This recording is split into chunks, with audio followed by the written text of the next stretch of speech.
अस्सलाम वालेकुम dear students, welcome back to my YouTube channel. Dear students, आज के लेक्चर में हम मॉलिक्यूलर फार्मूला को डिस्कस करेंगे। डियर स्टूडेंट्स, अगर आप मेरे चैनल पर नए हैं तो काइंडली मेरे चैनल को सब्सक्राइब करें और बेल आइकन को भी प्रेस करें ताकि हर आने वाली वीडियो आप तक पहुंच सके। डियर स्टूडेंट्स, आज के लेक्चर का पहले मैं ओवरव्यू दे दूं।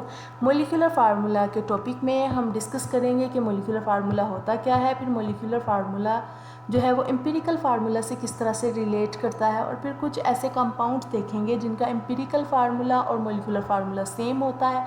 उसके बाद हम मॉलिक्यूलर मैथ्स को देखेंगे। मॉलिक्यूलर मैथ्स के साथ साथ जो है वो हम कुछ एग्जांपल्स हैं उनको भी डिस्कस करेंगे। डियर स्टूडेंट्स, मॉलिक्यूलर फार्मूला जो है वो रिप्रेजेंट करता है मॉलिक्यूल्स को। अब मॉलिक्यूल्स कैसे बनते हैं? मॉलिक्यूल्स जो हैं वो कम्बिनेशन से बनते हैं एटम्स के। जब दो या दो से ज़्यादा एटम्स जो हैं वो कंबाइन होते हैं तो वो मॉलिक्यूल बना देते हैं। अब हम इसको मॉलिक्यूलर फार्मूला जो है वो इसको एक एग्जांपल से समझेंगे। डियर स्टूडेंट्स, हमने प्रीवियस लेक्चर में एम्पिरिकल फार्मूला में डिस्कस किया था कि जो सिंपलेस्ट होल नंबर रेशो होती है एटम्स की वो उसका एम्पिरिकल फार्मूला होता है। हम इसको एक एग्जांपल से डिस्कस करते हैं। जो ग्लूकोज है मॉलिक्यूल, उसमें कार्बन 6 होते हैं, हाइड्रोजन एटम्स 12 होते हैं और ऑक्सीजन के भी 6 एटम्स प्रेजेंट होते हैं। तो ये जो नंबर ऑफ़ एटम्स हैं मॉलिक्यूल में प्रेजेंट 6, 12 और 6, ये एक्चुअल नंबर है। ये एक्चुअल नंबर ऑफ़ एटम्स हैं जो प्रेजेंट हैं मॉलिक्यूल ऑफ ग्लूकोज में। ये इसका मॉलिक्यूलर फार्मूला है। जैसा कि यहाँ डेफिनेशन में लिखा है, actual number of the atoms of each element present in a molecule of that compound. ये ग्लूकोज का मॉलिक्यूल है, इसमें एक्चुअल नंबर ऑफ एटम्स हैं 6 कार्बन के, 12 हाइड्रोजन और 6 ही ऑक्सीजन के। जहाँ पर भी ग्लूकोज का मॉलिक्यूल होगा उसमें ये फिक्स्ड नंबर ऑफ एटम्स हैं, ये इनका एक्चुअल नंबर ऑफ़ एटम्स हैं। हर जगह जहाँ पर भी ग्लूकोज का मॉलिक्यूल होगा उसमें कार्बन 6 ही प्रेजेंट होंगे, 12 ही हाइड्रोजन होंगे और 6 ही ऑक्सीजन प्रेजेंट होंगे। डियर स्टूडेंट्स, अगर इस को हमने सिंपलेस्ट फॉर्म में कन्वर्ट करना हो तो इस यहाँ से 6 यहाँ से कॉमन ले लेंगे और CH2O आ जाएगा। ये जो सिंपलेस्ट होल नंबर रेशो है किसी भी एटम की, किसी भी मॉलिक्यूल की, किसी भी कंपाउंड की, तो ये simplest whole number ratio of atoms of a compound is known as empirical formula. ये एम्पिरिकल फार्मूला की डेफिनेशन और जो एक्चुअल नंबर ऑफ एटम्स हैं वो मॉलिक्यूलर फार्मूला है।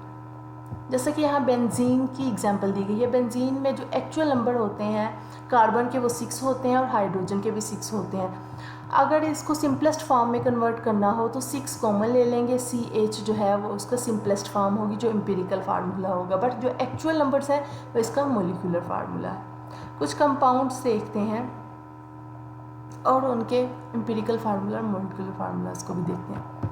यहाँ पर कंपाउंड है हाइड्रोजन पेरोक्साइड। हाइड्रोजन पेरोक्साइड जो है उसमें उसका जो मॉलिक्यूलर फार्मूला है उसमें 2 हाइड्रोजन प्रेजेंट होते हैं और 2 ही ऑक्सीजन प्रेजेंट होती हैं। बट अगर इसको सिंपलेस्ट फॉर्म में करना हो तो 2 कॉमन ले लेते हैं और सिंपलेस्ट फॉर्म में करना हो 2 कॉमन ले लेते हैं और H और O जो है वो उसका एम्पिरिकल फार्मूला होगा।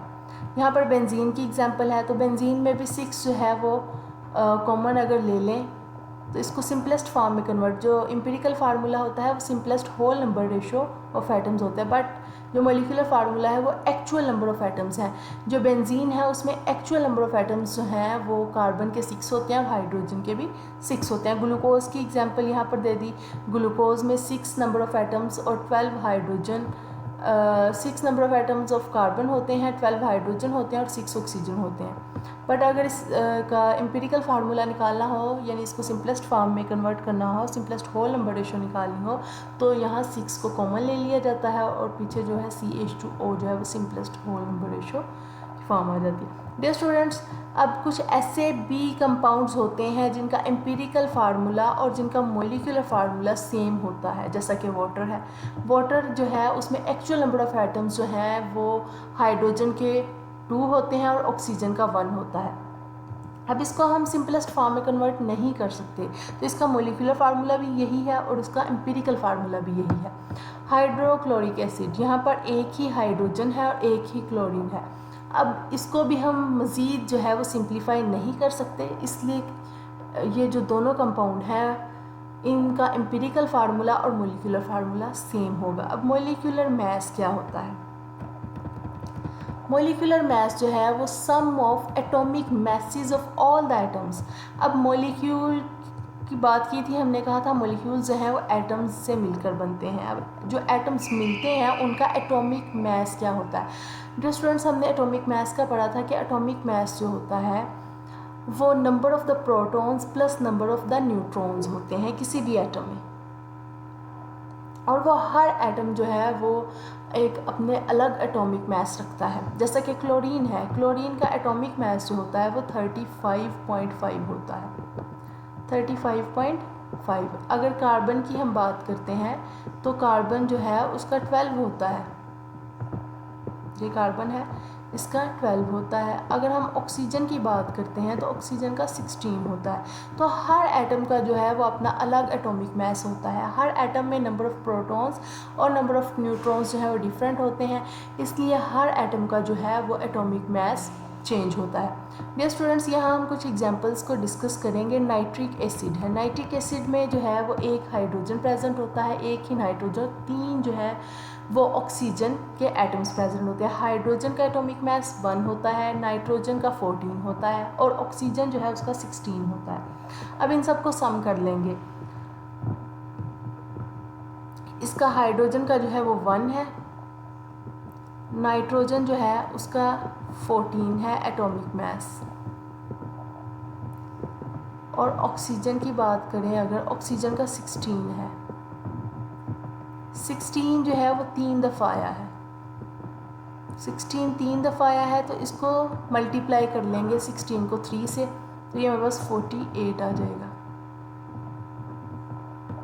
जैसा कि यहाँ दिखाया है ये 48 आ जाएगा। 48 में 14 और 1 प्लस कर देंगे तो ओवरऑल जो मोलिकुलर मास होगा नाइट्रिक ऑक्साइड का वो 63 AMU होगा। डियर स्टूडेंट्स, हम प्रीवियस लेक्चर में एम्पिरिकल फार्मूला में डिस्कस कर चुके हैं कि आयनिक कंपाउंड्स जो होते हैं उनको फार्मूला मास से रिप्रेजेंट किया जाता है। ये एक और एग्जांपल है, इसमें भी फार्मूला मास को जो है वो कैलकुलेट किया हुआ है। सेम उसी तरीके से फार्मूला मास को भी कैलकुलेट किया जाता है। यहाँ पर K2 है, K जो है उसमें उसका एटॉमिक मास 39 होता है, तो 2 दफ़ा है K, तो 2 से मल्टीप्लाई कर देंगे। यहाँ पर जो है वो सल्फ़र है, सल्फ़र जो है वो 1 दफ़ा है, तो 32 जो है उसका एटॉमिक मास। ऑक्सीजन जो है ये 4 टाइम्स है, तो इसको 4 से मल्टीप्लाई कर देंगे और इनका जो सम होगा वो फार्मूला मास होगा पोटेशियम सल्फेट का।